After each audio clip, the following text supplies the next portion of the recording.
My name's Nicole Ring, and I'm going to do a video for the first section of our online module of explicit instruction. I'm going to skip past remembering and understanding the first two tiers of Bloom's taxonomy and go right into application. So I believe that explicit instruction can be used in any classroom. It's a really good tool that's pretty versatile in no matter who you're teaching or what age or where they are in their learning. So especially in kindergarten, which is the area I want to teach in, it's really important to model behaviors because for a lot of the students, it's their first time in a classroom in general, unless they've been to preschool, and modeling good behaviors and how we go about our routines to begin with is a really good way to get them to do those behaviors themselves and model them for other students. In terms of lesson plans, I think that explicit instruction really helps kindergartners gain confidence in themselves and their abilities and lets them go into the next activity feeling confident about what they just learned. So, for example, if we were to use explicit instruction in the classroom, we could do it on a vocab lesson. So, in one of the videos that Dr. Archer had on the explicit instruction website, it was decoding instruction in kindergarten classrooms.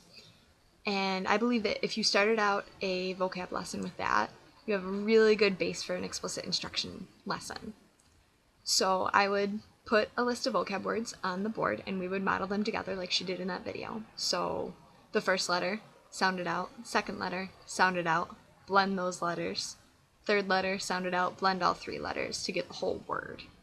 I believe that doing it like that can help a lot of the students that maybe learn through audio really grasp what the word sounds like and what it should sound like. And then also the students that learn visually will have the actual word written on the board for them so they can follow along as well.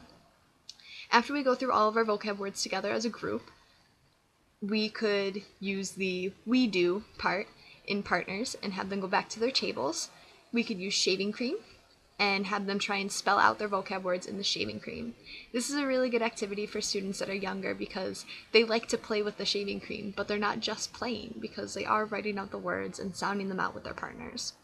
In this way, if you can practice it with the shaving cream first together with your partner, by the time you get to the paper and are actually using a pen or a pencil to write it, you're going to feel more confident in how you form your letters and how you actually write the letter. So P you're writing down and then across instead of doing across and then down, which would take a little extra effort. So using the shaving cream, they get more comfortable writing in that way. And for the third part, the I do part of the lesson plan, we could do an in-class vocab worksheet with pictures. So put a picture and a blank and see if they can write out what the word is. Since we already practiced modeling the words together as a class, and then we did it in partners with the shaving cream, I think that if you did it on a worksheet with pictures, by that time the student should be able to master it because of the explicit instruction. For the analyzing tier of Bloom's taxonomy, I think that I'm very good at modeling behaviors, but I could improve in the way that I model them or just being more comfortable in modeling behaviors for the students. And I think that would really help them in the explicit instruction. Explicit instruction really follows my teaching philosophy because I believe that every student can learn, and explicit instruction gives an opportunity to explore different styles of learning. So not every part of the instruction has to be audio or visual or kinesthetic. You can mix it up a little bit so that each student has a different way to learn. And this explicit instruction makes sure that all the students can understand the materials, because you are working together as a whole group, as smaller groups, and then individually. So there are a lot of opportunities for help if they need it before you get to the I do stage of explicit learning. So that's my journal for this week. Thank you for listening.